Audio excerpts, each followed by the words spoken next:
this tea has to be rebrewed and rebrewed and rebrewed. Look, So, we got company. hello, welcome once again to Psychic Chit Chat. And we are going to have some fun talking about things that we're interested in. So, Yeah, we thought we'd just talk about being psychic today, and I just wanted to kind of maybe have you tell us about being psychic as a child, first of all. yeah. I think that was, Well, I was saying, actually I was talking about the war, going back that far, but when I was small, there weren't many things. There aren't all the things that we take for granted today. And in the world of metaphysics, there was nothing, absolutely nothing. So when you say nothing, you mean? there was no one to go to talk to. You mean there they didn't was have a psychic kindergarten? no. That would have been helpful for me if No there place had for been. little kids to go to learn to become psychic? Nowhere. It was just the Catholic Church and the Protestant Church and the Jewish Church and whatever, which I explored, I might add. So how did you find out about psychic then, as a little one? Well, wait a minute, let me backtrack. How old were you when you became aware of being psychic? I was actually about 3, when the war had ended, so I'd be about 4.5. Now, yeah. Normally a 4.5-year-old has no consciousness of psychic stuff. What was it that was different? Well, I'd look to at you? people and I'd see their colors, their auric emanation around them, and I thought everybody saw everybody that way.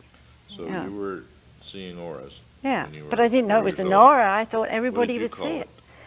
I didn't call it anything. Well, 'Cause, if you saw well, somebody with a big red color yeah, around but them, what did you it's say? kind of like a child doesn't know that their vision is not very good till someone takes them to an optician and who tests their eyes and says, hey, you need glasses. Well, it was kind of like that. If I said to people I saw colors, they just go, oh yeah, and slowly I realized I had something different. Did anybody support you in what you were seeing or encourage you to Well, first of do all, this, or did they tell you to leave it alone? no, they didn't tell me to do it. They humored me. I guess that's the word, humored me. They basically said, yes, dear. Oh, well, if you say so, dear, that's fine, dear. So there wasn't anyone saying I didn't see what I was seeing. It wasn't really till I was about 7 or 8 that I started to be able to say, well, it's this color and it's this shape and this is happening. And then they're going, where, what? That I started to really see. Now, these were actually auras that you were seeing? Auras, yeah. As you right, know now. Right, yeah. And right. back then, to you, they just represented what? It was a sort of halo to me. Like a halo. Yeah, because I learned about Jesus and angels and all the saints and pictures. everybody had Right. those little things So around their head. it was kind Now, of halo. These colors that you were seeing around people, were they just around their heads, or was it the whole body? Well, it's hard to be exactly in my recall, but I tend to notice my memory shows me mostly heads and lower bodies. Because, when I was a child, people were always needing healing. And with war, torn England, it was poverty and stuff. So really, I was basically paying more attention to the upper. I mean, you don't go around looking at people's feet, do you? No, but isn't it so that the aura actually extends all the way around? Yeah, yeah. I learned to focus on that when I got older and really look at all the emanations of the entire 5 bodies that we're made of. So were you able to tell anything about those people from seeing these colors? Yeah, I knew if they were sick. I knew that if they were having a cold, like right now you're having a cold coming, there's green around you. So I'd see that. Mean? Well, green means that your nerve endings are basically looking to reheal and recharge and revitalize, and you've got some red because you're fighting it. Does the green mean is it the same as when we say green around the gills when somebody's not feeling Actually, well? there is a lot of truth in that. I'm glad you mentioned that because we have, like you're cowed, you're yellow. Well, actually, when we're yellow, we're actually thinking, well, I don't know why I should, and maybe I shouldn't, what should I do, and what shouldn't I do? And the brain is analyzing, and that's yellow is the color So of it's a mind analyzing. color. It's a mind color, yeah. Is that the kind of color that manifests when one is experiencing fear? That and a lot of red. because we're like ooh, we're antsy and nerves are running high and anger may be there and guilt. Now, So what if I fall in love with somebody? Am I going to see red then, or what are we going to do? well, I hope you see pink when you look at me. See, so I'm not. You see pink? Yeah. Where are you? Yeah, I'm pink. I'm pink. I'm radiant. No, basically, it depends on where we're at and what we're doing. For example, a psychic loves lavenders, lilacs, and that is a mixture of a pale blue and pink, and that is the color of the inspiration of the spiritual self coming through into the physical self. So there are lots of colors. Well, I want to get back to talking about auras. Yeah. Maybe a little bit later. Okay. There's more I have to ask you about You that. do, But we yeah. got so many things can happen when you're a little child.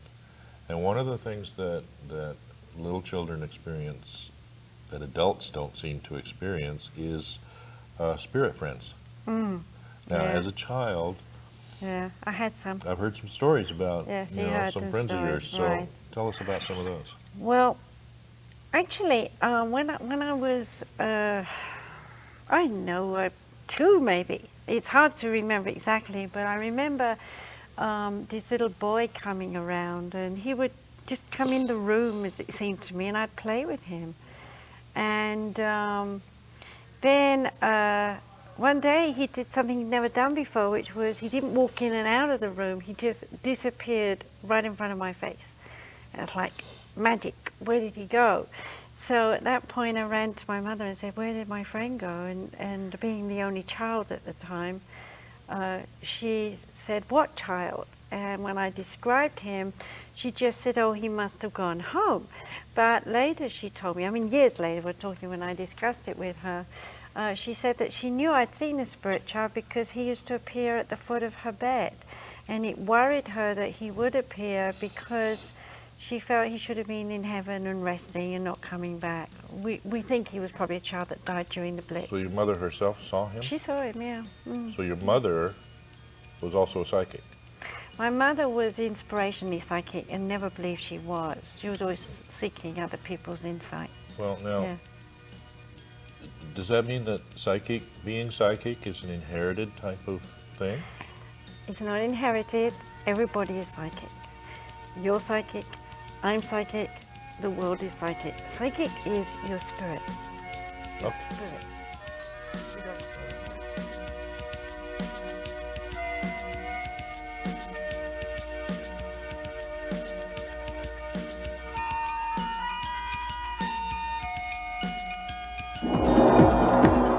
I'm Javed Mashkuri. I joined the Peace Corps because it gave me an opportunity to do something worthwhile in a place that was much different than the place that I grew up and knew. When I got to Mali, it blew me away.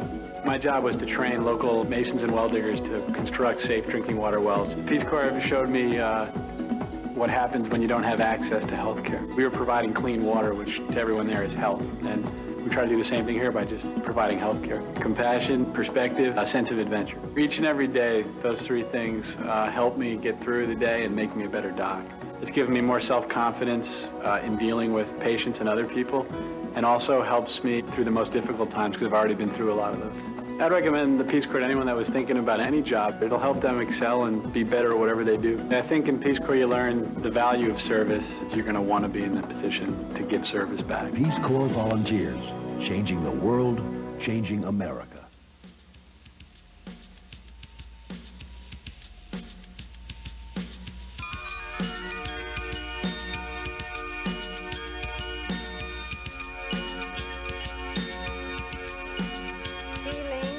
The body, sensing you're here in this body. It's your spirit that makes you live in the body.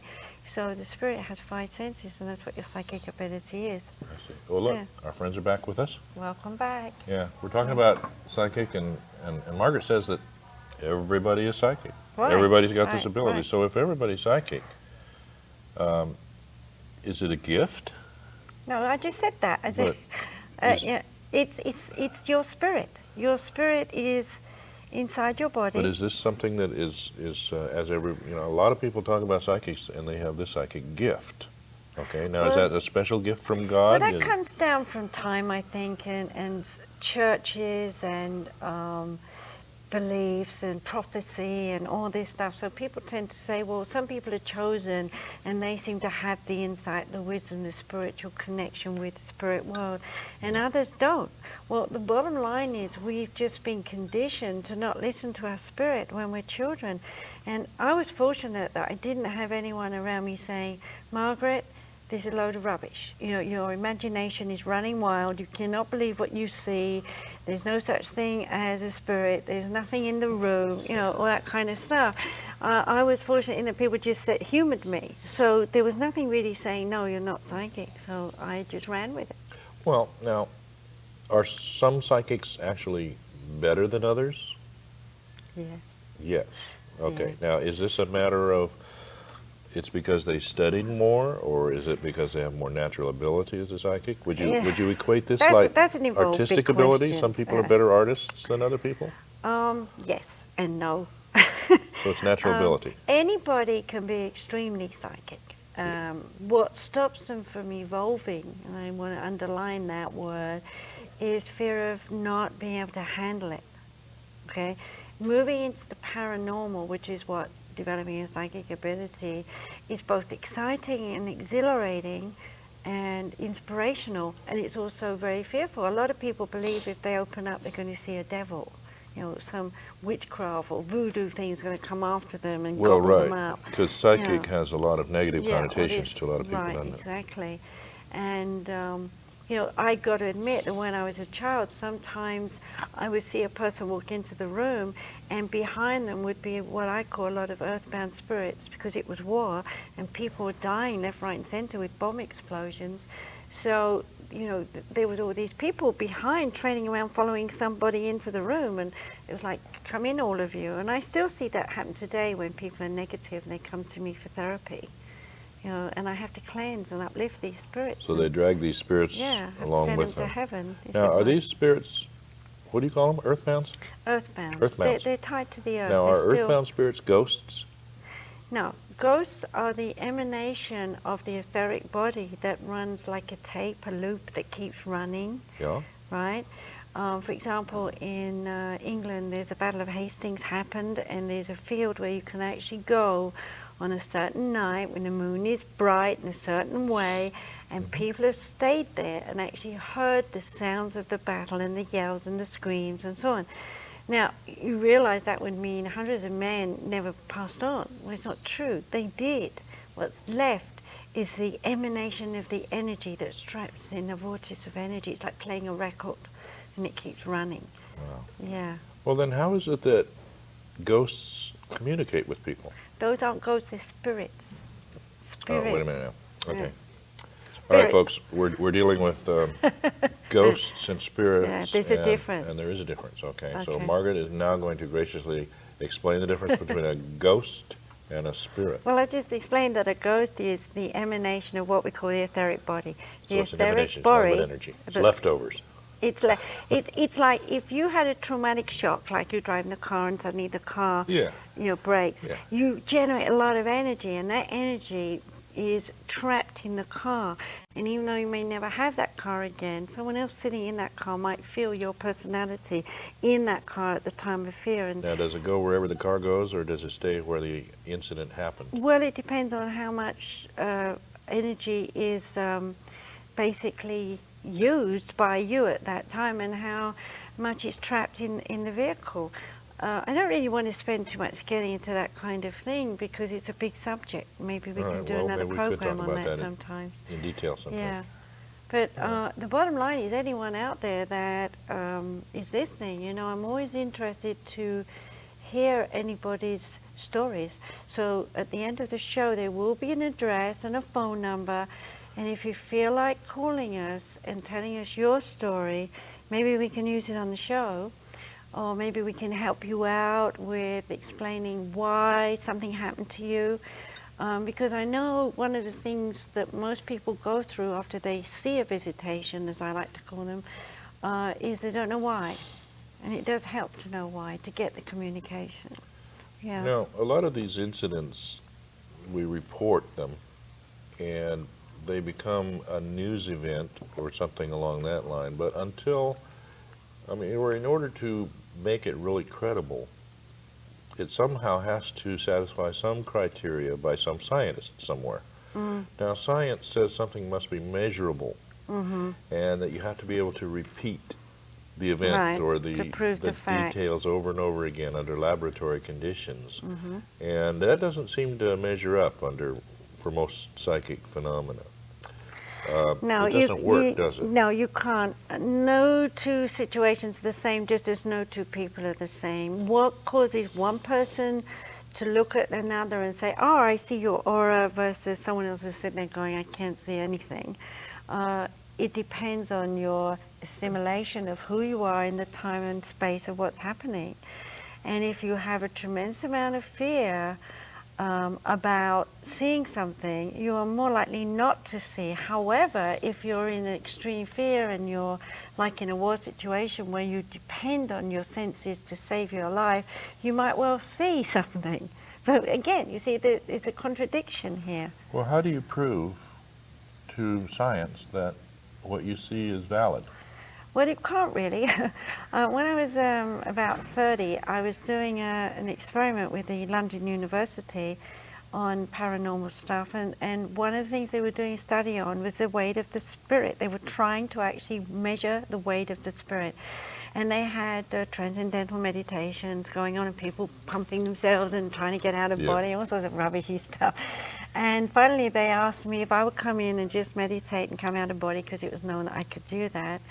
And which I did, and afterwards they were raving because they found there was a difference of grams, something like 10 grams between my weight. You know, it was so small an amount, whatever it was, and I had to say to them, you know, that measurement to me was so tiny I couldn't imagine it. And I might be wrong at 10 grams, it might have been 1 gram, I know it was something very small.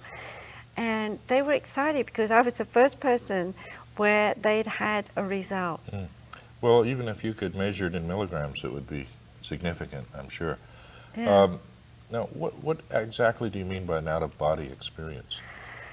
Well, it's your physical body goes to sleep, and your spirit comes out of the body and goes where you want to go. I've done that so many times in my life that it's old hat for me now, but for a lot of people, it's something they long to do. Why? Because they want to prove to themselves that there is life after body is finished, death, you know. Well, is a near-death experience the same thing? No, not necessarily, because they may not come out of body. They may do it from within the body in a mental connection with the spirit in the spirit world. You don't have, for example, I can sit here and I can go into a trance state and I can connect. Don't do it. With, no, don't do No, it. no, right. But I could connect with my spirit guides, and through that connection of my desire, see the spirit world and tell you what I'm seeing and what's going on, and I'm still here in my body. Okay, Well, it's very different. When you're out of body, it's as real to you as it is when you're sitting here at this table right now. well, now what if I go out of my body and I can't get back? You really think that? Well, what happens? It wouldn't happen, but if you we think talk about that a little bit? we can talk about that. Yeah.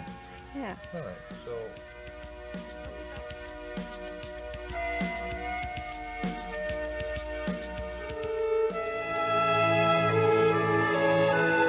It's not just what I get to be. It's not just who I get to meet, Or where I get to go. Get to go! it's forget about being sick.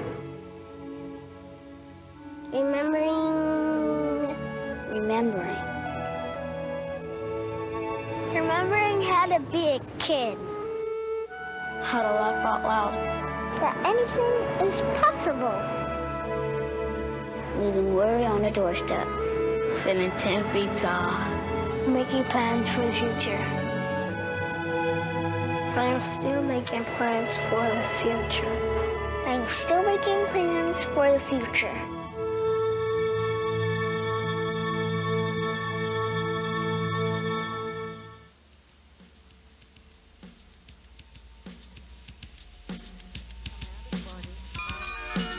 What's actually trying to come out, and the more they try to come out, if they're doing what you said, which is they have a fear that they're not going to get back in, well, they're never going to get out. The only So that'll way, actually prevent you so from... it'll actually prevent them from getting out. The only way a person might get out of body when they're afraid of getting out is through some accident again, Well, so where they disassociate and step away from the incident. Then they can find themselves, like if you got shot, then you might find yourself looking down at yourself going, oh, I've been shot. well, you consider yourself to be basically an experienced astral traveler, right? Yeah. I like And- that. That sounds like... And number one, there's got to be some purpose for it. Yeah, well, And there wait a was. minute, but Okay. there also must be some rules to make this all happen and to keep it No, consistent. actually Are no there no rules. rules? It's only here on the earth that we have rules. The bottom line is in the spirit world, anything you desire to do, to be, is able to be manifested.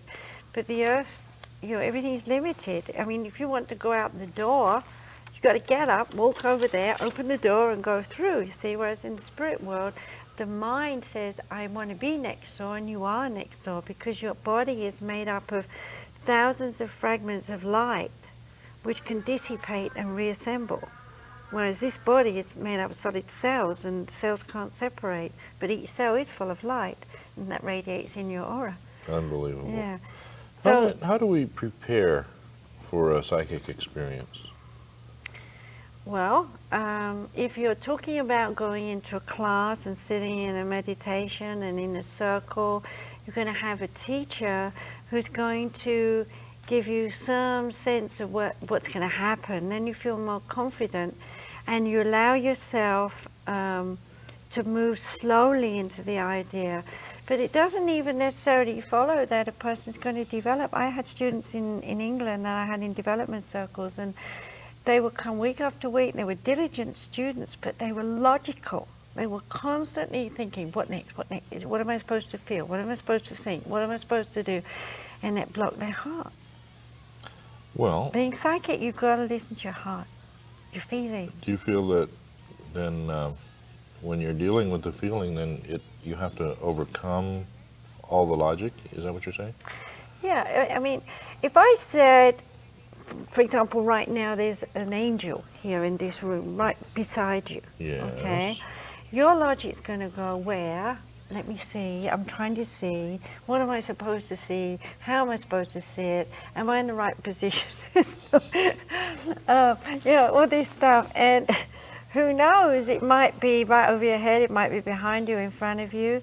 And the bottom line is you're lost. Before you start, you can't see that. But if you just went, huh? You know, almost like hypnosis, and let yourself just be, then you're more likely got a chance to sense something. You might not see it, but you might feel a cold chill down your back, or you might have a sense of tingly on your head, or something. And so a psychic has to learn to feel their body, feel their emotions, and feel the sensitivity to their surrounding, which is using psychometry. I think we did a show on that once, didn't we? Well, you know, I've sat through a few circles in my day and waited, as you say, for something psychic or something physical to happen. And I found that probably one of the biggest problems that I had was, yes, my logical mind is working all the time, but it's the difficulty maintaining a focus on one thing. How do you keep focused on what you're doing? The bottom line is no focus. It's quite the reverse. You're going to empty your mind and have no, it's like daydreaming. You know what it's like when you daydream, you sit in the warm sun and your brain just goes off tangent and you see all sorts of things. That's how the psychic ability comes in through your spirit. Well, you used to say that you had a... I just want to say to the people again, because we're going to run out of time. They give me that sign, you know. Please, you know, get a pencil, because it's not long now before we come to close, and I'd like to hear from you. So write our name, address, phone number, anything you want, and get in touch with us. We like your feedback. Yeah. Okay. So You talked about an exercise one time of you had people sit on their hands.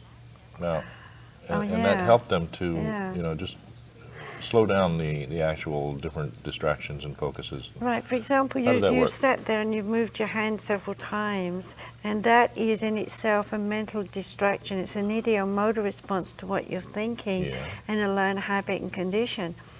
So when you sit and empty your mind, one of the exercises we have them say is find a picture and literally focus and draw it. For example, I'm looking at the camera, I can see the edges of the camera, and I've got to be empty. And if I find myself thinking I didn't do the washing, then I have to say I drifted out loud. And when you do that, many times I do it standing in the line at the grocery store, I find a sign, something. And over years I learned to tell myself, shh, and now I can sit with my mind empty. And of course, because I'm very connected to my spirit guides, I can have complete communication in no time at all. But for the beginning, it takes time. So it's hard for some and it's easy for others to get to this state. Yeah. So is there a reason for that? Learned conditioning, the earthly life, the earthly ways, the people, just generally lifestyles. If you've been brought up, don't listen to anything spiritual, it's occultism, you're never going to hear something. It's coming to yourself, and it is a journey, an individual pathway for everyone. Does our childhood have anything to do with it? We're all psychic. We're all born with intuition, we're all born using psychometry, we all have a survival level of awareness that comes from our spirit. But by the time we're 3, it's usually squished. Literally squished. Earlier we talked about auras, and we talked about you seeing the different aura colors, and you talked a little bit about what some of those colors mean. Now, do these aura colors change, or are they permanent? So if you look at someone's aura, does that mean that's who they are? Constantly changing all the time. Anybody looking at us right now, they might see our aura, and if they do, tell us about it. Yours is changing. Okay. Yeah. So it's an ever-changing process, and the aura